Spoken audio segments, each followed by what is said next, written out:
Hello hello hello. Welcome back to knowledge world. आज हम आपके लिए लेकर आ गए हैं यहाँ पर seventh lecture which is simplification. Simplification का क्या मतलब हुआ यहाँ पे हम क्वेश्चंस को डायरेक्ट सॉल्व नहीं करेंगे, उसको सिंप्लीफाई करना सीखेंगे। देन मिनिमम कैलकुलेशंस में फटाफट से क्वेश्चन को सॉल्व करना सीखेंगे। इसके लिए कुछ फॉर्मूले बताऊंगा, क्वेश्चन सॉल्व करने की ट्रिक बताऊंगा और साथ ही साथ प्रैक्टिस शीट भी प्रोवाइड करूंगा। ठीक है, तो ये फॉर्मूले से तुम लोग पहले भी पढ़ चुके होंगे। मैं बस रिवाइज करवा देता हूँ एक बारी फटाफट जल्दी जल्दी, और फिर बताता हूँ कि कैसे ये फॉर्मूला अप्लाई होंगे। ठीक है, तो चलो आगे बढ़ते हैं और फटाफट से शुरू करते हैं सॉल्व करेंगे। ठीक है, तो सबसे पहले हम स्क्वायर वाले फॉर्मूला समझ लेते हैं जिसमें स्क्वायर इन्वॉल्व है। अब देखो, ये वाले फॉर्मूले से तुम लोग बचपन में पढ़ ही चुके होंगे। ए प्लस बी का whole square which gives a square plus B square plus two A b. ठीक, ए प्लस बी का whole square gives a square plus B square plus two A b. Same ही a minus b का whole square है, बस two ए b वाली term negative हो जाती है ना। A square plus B square minus two A b. अब तीसरा फॉर्मूला आता है a square minus b square. A square minus b square gives a plus b a minus b. सबसे इजी फार्मूला, मुझे तो ये वाला फार्मूला सबसे आसान लगता था बचपन में। ठीक है, देन अब तीन टर्म्स का स्क्वायर अगर करेंगे यानी कि a square plus B square plus c square, sorry. Then next formula is, अगर हम तीन टर्म्स का स्क्वायर करेंगे a plus b plus c का होल स्क्वायर, तो क्या होगा? पहले ए का स्क्वायर, फिर बी का स्क्वायर, फिर सी का स्क्वायर। यहाँ पे देखो a square plus B square plus c square plus two A b plus two b c plus two c a. अब ये वाला फॉर्मूला तुमको याद नहीं करना, ये वाला याद कर लिया अगर तुमने तो लॉजिक समझो। देखो यहाँ पे ए था, यहाँ पे बी था, तो हमने दोनों का पहले स्क्वायर करा, फिर दोनों को मल्टीप्लाई करके टू से मल्टीप्लाई कर दिया। अब यहाँ पे तीन टर्म्स हैं तो क्या करें, तीनों का स्क्वायर कर दिया वन एक एक बारी। फिर इन दोनों को उठाया, मल्टीप्लाई करा और टू से मल्टीप्लाई कर दिया। इन दोनों को उठाया, मल्टीप्लाई करा और टू से मल्टीप्लाई कर दिया। ये वाली टर्म देखो। देन तीसरी टर्म में क्या करा, ए और सी, इनको मल्टीप्लाई करा और टू से मल्टीप्लाई किया। ठीक है, तो ये हो गया तुम्हारा फोर्थ फार्मूला। देन बात करते हैं नेक्स्ट फार्मूला की which is drive from the first and the second formula. अब देखो, इसको और इसको अगर मैं ऐड कर दूं तो मेरा क्या बन के आ जाएगा, two whole A square plus B square into में, देखो अरे यार, अगर मैं ऐड कर दूं तो क्या बनकर आ जाएगा, a square plus B square into two. कैसे देखो, पहला वाला फॉर्मूला में लिखूं, अगर a square plus B square plus two A b plus a square plus B square minus two A b, तो ये वाली टर्म और ये वाली टर्म कैंसिल आउट हो जाएगी।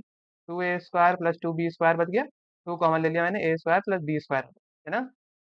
तो यही है, ये याद नहीं करना।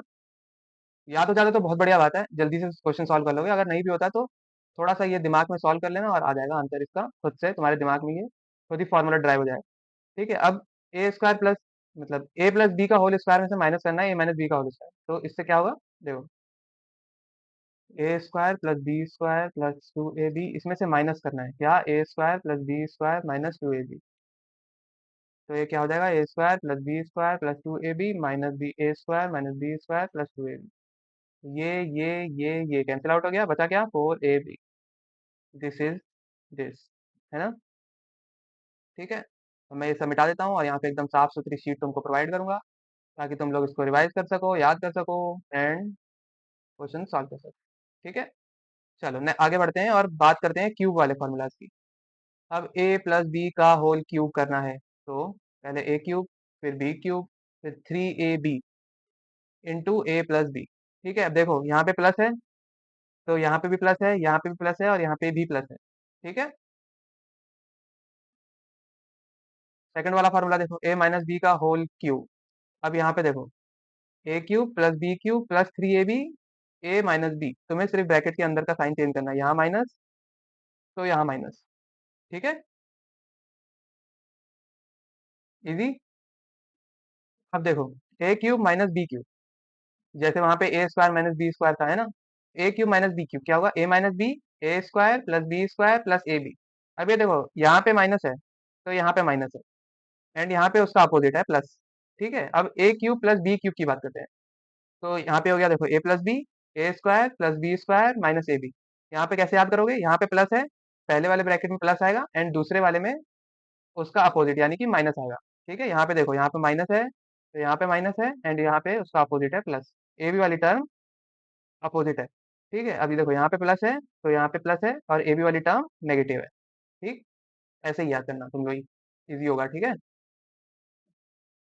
आगे बढ़ते हैं फटाफट से। ये देखो लास्ट प्रॉपर्टी है। ये वाली प्रॉपर्टी थोड़ी सी इंपॉर्टेंट है, ठीक है। A cube plus b cube plus c cube minus 3 ABC, ठीक है। तो पहले ब्रैकेट में आएगा a plus b plus c, then next में आएगा a square plus B square plus c square minus A b minus b c minus c a, ठीक है। आसान है, 2-3 बार पढ़ोगे याद आ जाएगी। A cube plus b cube plus c cube minus 3 ABC equals a plus b plus c into a square plus B square plus c square minus A b minus b c minus c, ठीक। चलो अब इस वाली property का एक variation आता है। Suppose अगर मेरी ए प्लस बी प्लस सी की वैल्यू 0 हो जाती है, तो तो क्या होगा, देखो। अगर मेरी इसकी वैल्यू 0 हो जाती है, तो राइट हैंड साइड 0 हो जाएगी मेरी, है ना। प्रॉपर्टी बन जाएगी a cube plus b cube plus c cube equals to 3 ABC, ठीक है। इसको याद रखना। ये बस उसी प्रॉपर्टी में एक कंडीशन पुट करिए and then this is the answer, ठीक है। सब लोग ये बता के छोड़ देते हैं, ये नहीं बताते कि ये क्यों। तो मैंने बताया यहाँ पे ए प्लस बी प्लस सी की वैल्यू 0 हो गई, तो ये वाली टर्म 0 हो गई, है ना। तो ये वाली टर्म 0 हो गई, तो 0 से मल्टीप्लाई करने से सब 0 हो गया। तो 3 ABC उठ के इधर आ गया राइट साइड, है ना। ठीक है। चलो अब क्वेश्चन सॉल्व कर ले फटाफट 2-4, ताकि पता चल जाए कि एक फॉर्मूला तो याद है तुम लोगों को बचपन से, लेकिन ये फॉर्मूला अप्लाई कैसे करना है वो सीख ले। ठीक है चले। चलो इट्स टाइम फॉर अभ्यास। नेक्स्ट। चलो देखो, 0.1 into 0.1 into 0.1 plus this into this. अब देखो, अगर मैं यहाँ पे 0.1 को ए मान लूँ, तो ए इंटू ए प्लस इसको बी मान लूँ, तो बी इंटू बी, यानी कि ए क्यूब प्लस बी क्यूब ऊपर दिख रहा है मुझे, नीचे क्या दिख रहा है, नीचे कोई तीसरी टर्म है ये। तो अगर मैं इसको सी मान लूँ, तो c into c plus d into d. अब ऊपर a cube plus b cube बन रहा है, नीचे c cube plus d cube बन रहा है, तो कुछ भी कैंसिल आउट नहीं हो पाएगा। तो सर आपने ऐसा तो कोई फॉर्मूला बताया नहीं था। ऊपर तो अलग सॉल्व करना पड़ेगा, नीचे अलग सॉल्व करना पड़ेगा, तो आपने सिंप्लीफिकेशन लेक्चर का नाम रखा है, तो इसमें कुछ सिंप्लीफिकेशन तो हो ही नहीं रहा, मुझे तो पूरा पूरा सॉल्व करना पड़ रहा है। देखो, हाँ, पूरा सॉल्व करना पड़ रहा है, लेकिन थोड़ा सा लॉजिक लगाओ और सोचो। देखो, ये वाली टर्म देखो और ये वाली टर्म देखो, बताओ कौन सी टर्म बड़ी है दोनों में से। ऑब्वियसली 0.1 बड़ा है ना, ठीक है। तो अगर तुम्हें दो टर्म्स दी हुई हैं, बीच में प्लस का साइन लगा है ना, तुमको अगर ऐसा कुछ दिया जाए 2 + 4, और बोलूं मैं इसमें से कि तुम इसमें से कुछ कॉमन लो, कैसे कॉमन लोगे, छोटी टर्म कॉमन लोगे कि बड़ी टर्म कॉमन लोगे। ऑब्वियसली छोटी टर्म कॉमन लेंगे, बड़ी भी ले सकती है बट कॉम्प्लिकेटेड हो जाएगा, है ना। तो इजी रखने के लिए, लेक्चर का नाम सिंप्लीफिकेशन है, तो चीजों को थोड़ा सिंपल रखो, ठीक है।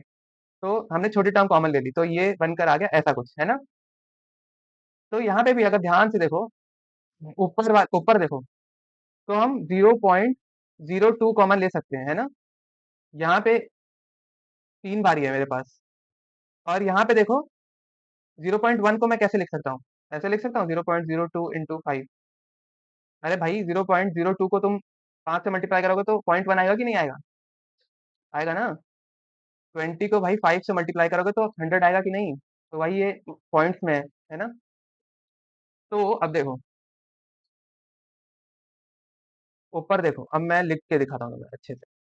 ऊपर मैंने लिख दिया 0.02 इंटू 5, ये हो गया मेरा 0.1। दूसरा 0.1 हो गया मेरा 0.02 इंटू 5, ठीक है। तीसरा 0.1 हो गया मेरा 0.02 इंटू 5, ये हो गया। प्लस यहाँ पे मेरे पास पहले से ही 0.02 है, 0.02 है और 0.02 है। ये मैं सिर्फ न्यूमरेटर कर रहा हूँ, अभी डिनोमिनेटर लिख देता हूँ मैं यहाँ पे। तुम लोग एक साथ करोगे, और मैं अभी सिर्फ न्यूमरेटर करके दिखा रहा हूँ, ठीक है। न्यूमरेटर देखो, तो यहाँ पे मेरे पास यहाँ पे 1 2 3 बारी 0.02 है, और यहाँ पे भी 1 2 3 बारी 0.02 है। तो क्या मैं यहाँ पे बोलूँ अगर 0.02 का क्यूब मैं कॉमन ले सकता हूँ, अंदर क्या बच जाएगा मेरे पास, 5 into 5 into 5 plus 1 into 1 into 1, ये बच जाएगा। तो यहाँ पे क्या हो जाएगा, 5 5 25 इंटू 5 125 प्लस 1 126। लेकिन अभी इसको सॉल्व नहीं करना, क्यों, देखो आगे देखो। अब डिनोमिनेटर की बात करते हैं। देखो यहाँ पे डिनोमिनेटर है 0.2 प्लस 0.04 ठीक है। 0.2 into 0.2 into 0.2 plus 0.04 into 0.04 into 0.04। क्या मैं कहूँ इन दोनों में से ये वाली टर्म छोटी है, छोटी है। तो क्या मैं 0.2 को ऐसे लिख सकता हूँ, 0.04 इंटू 5, क्या मैं ये कर सकता हूँ? अरे भाई 4 × 5 करोगे तो 20 आएगा कि नहीं आएगा? तो ये वही तो है, डेसिमल में है बस। ठीक है, तो यहाँ पे क्या खेल बन जाएगा अब? 0.02 को क्या लिखूंगा मैं? 0.04 में 5, या डायरेक्ट कर दूं अब अगर तुम समझ गए हो तो। चलो पूरा अच्छे से लिख के ही दिखा देता हूँ, ठीक है। 0.04 × 5 प्लस 0.04। अब देखो यहाँ पे भी 0.04 मुझे 3 बार दिख रहा है ना, तो मैं अगेन 3 बारी कॉमन ले सकता हूँ। ले सकता हूँ कि नहीं ले सकता हूँ। यहाँ पे मैं बात कर रहा हूँ डिनोमिनेटर की, डिनोमिनेटर। ठीक है, तो ये अल्टीमेटली मेरे पास क्या आ गया? 0.04 का क्यूब। यहाँ पे क्या बनकर आ गया? 5 × 5 × 5 प्लस 1 × 1 × 1। आ गया कि नहीं आ गया? ये चीजें तुम एक बारी में कर सकते हो, मैंने इतना लंबा करा क्योंकि मुझे समझाना था। ठीक है, तो अब देखो ऊपर क्या आ गया मेरे पास? 0.02 का क्यूब। नीचे क्या आ गया मेरे पास?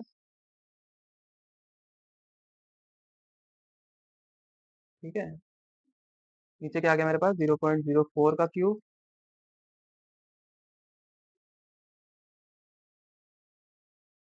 ये आ गया। देखो ये टर्म एंड ये टर्म कैंसिल आउट हो गई।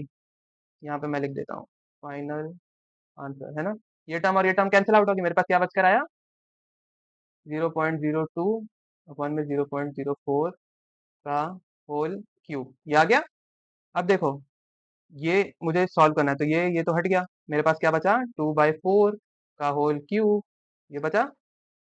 2/4 क्या होता है? 1/2 का whole cube, which gives me 1/8, which gives me 0.125। This is your final answer. अगर 0.125 दिया तो वो टिक करना, वरना 1/8 टिक करना। ठीक है, तो ये सिंप्लीफिकेशन करके काट पीट के फटाफट सॉल्व करना है।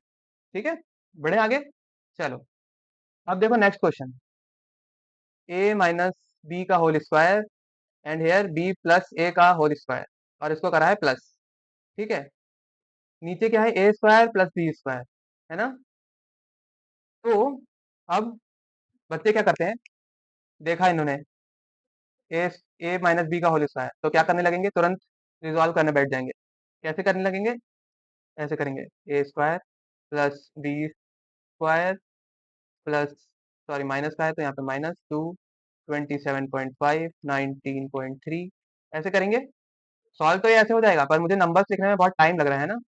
तो मैं क्या करूंगा? मैं बोलूंगा कि चलो भाई सॉल्व तो मुझे करना ही है ना। मैं क्या करूंगा? ए को बोलूंगा 27.5, ठीक। बी को कह दूंगा 19.3।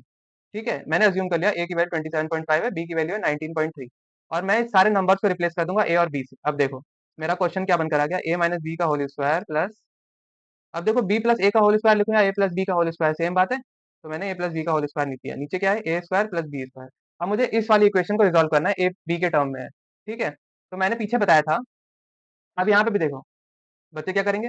इसको खोलेंगे ए, इसको ओपन करेंगे तो क्या आएगा? A square plus B square minus 2ab plus a square plus B square plus 2ab। फिर कैंसिल आउट करेंगे। आंसर ये हो गया अपर, यानी कि न्यूमरेटर। फिर डिनोमिनेटर सॉल्व करेंगे, है ना। तो आंसर ऐसे भी आ जाएगा, लेकिन पीछे मैंने तुम लोग को बताया था ना ये वाली प्रॉपर्टी। ये देखो ये वाली, इसकी अगर तुम्हें ये याद होता तो तुम सीधा ये लिखते और आंसर आ जाता फटाफट से। आ जाता कि नहीं? ठीक है, तो ये वाला तरीका भी ठीक है, और प्रॉपर्टी याद रखोगे तो बहुत बढ़िया। तो ऊपर देखो क्या आ गया मेरे पास? 2a² प्लस बी स्क्वायर, ये आ गया ऊपर। अपॉन में क्या है? a² प्लस बी स्क्वायर, यही है। ये और ये हो गया कैंसल आउट। फाइनल आंसर आ गया मेरा 2। देखा, उन सब ए और बी की वैल्यू की तो जरूरत भी नहीं पड़ी, फटाफट क्वेश्चन सॉल्व हो गया, है ना। ऐसे ही करना है सॉल्व, ए बी अज्यूम करके। ठीक है, चलो आगे बढ़ते हैं। क्वेश्चन 3, ये देखो। अब यहाँ पे 3 है, a cube plus b cube plus c cube. अच्छा देखो, मुझे नंबर दिख नहीं रहा है, मुझे यहाँ पे ए बी सी दिख रहा है। ठीक है, तुमको भी ऐसे ए बी सी दिखना चाहिए।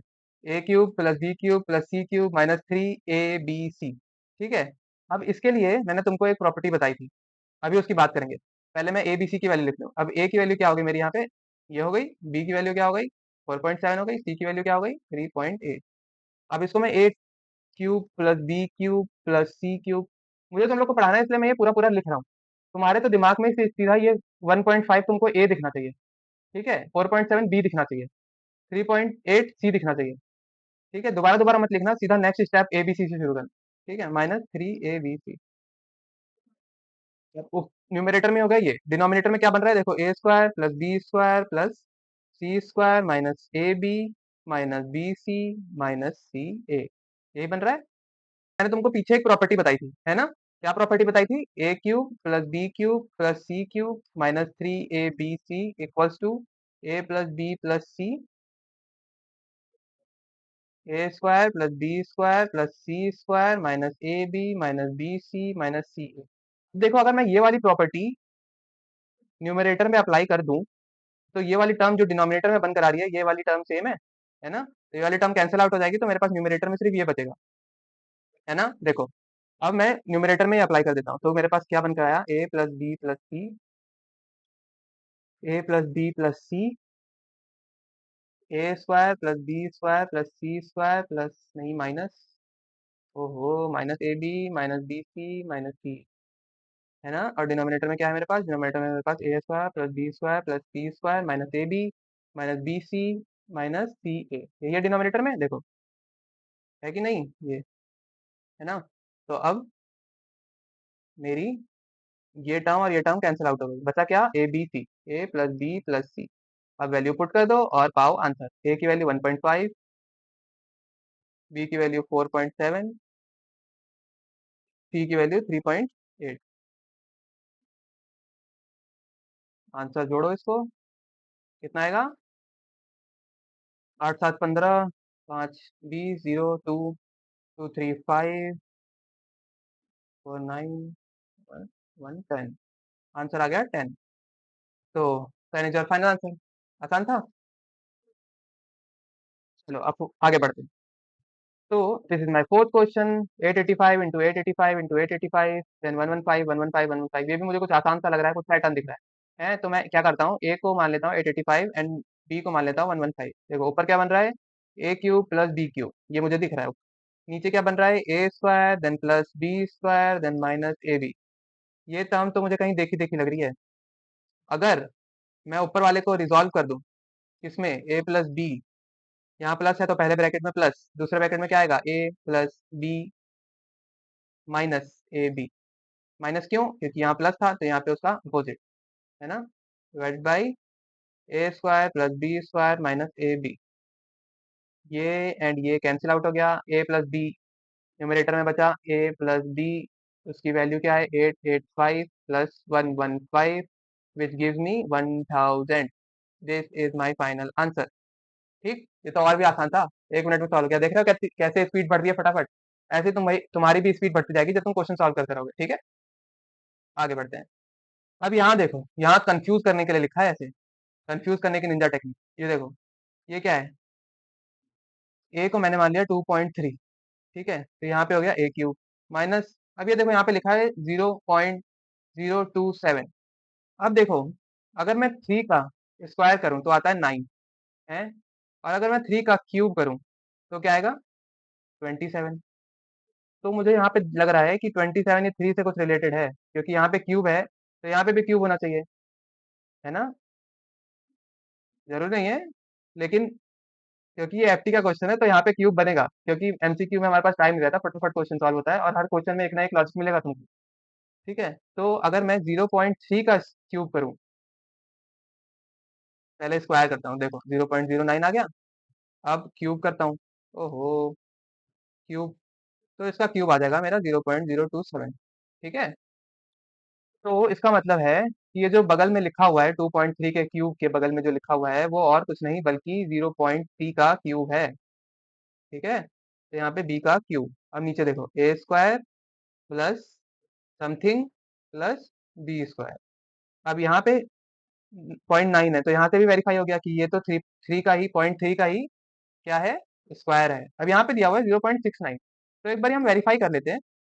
0.3 अगर 2.3 से मल्टीप्लाई करेंगे तो कितना आएगा, तो बताओ कितना आएगा, 3 3 जा 9, 3 2 जा 6, पॉइंट यहाँ लगेगा, है ना? तो ये 0.69 आ रहा है, तो इसका मतलब है कि ये सही है। तो यहाँ पे क्या आएगा, ए बी। अब देखो a square plus B square plus a b, और न्यूमरेटर में क्या है, a cube minus b cube. Again property लगेगी a cube minus b cube की, a plus a square plus B square plus a b. A b क्यों लिखा मैंने ऊपर, ए बी मैंने इसलिए लिखा क्योंकि यहाँ पे माइनस था तो यहाँ पे मुझे प्लस लिखना था, है ना। थोड़ा नीचे से लिखता हूँ फटाफट से, ए माइनस बी, माइनस था ना, a square plus B square plus a b. ठीक है, ये हो गया न्यूमरेटर। डिनोमिनेटर में क्या था, a square plus B square plus a b. इसको इससे कैंसिल आउट करा, फटाफट से आंसर ए माइनस बी आ गया। ए की वैल्यू कितनी है मेरी, 2.3 minus 0.3, answer is 2, and this is my final answer. ठीक है, तो ऐसे तुम लोगों को क्वेश्चन सॉल्व करने हैं ए बी अज्यूम कर करके, और ये क्वेश्चन भी इजी था, है ना। थोड़ा सा लॉजिक लगाना है, थोड़ा सा दिमाग लगाना है, और क्वेश्चन को ऐसे ही सॉल्व करना है ए बी मान के। ठीक है, नंबर नहीं लिखना, नंबर लिखना है बहुत टाइम लगेगा। ठीक है, और अब आगे बढ़ते हैं। तो ये लेक्चर यहीं खत्म करना पड़ेगा हमें। डिस्क्रिप्शन में प्रैक्टिस शीट मिल जाएगी, उसको सॉल्व करो, और मिलते हैं नेक्स्ट वीडियो में। तब तक के लिए बाय बाय।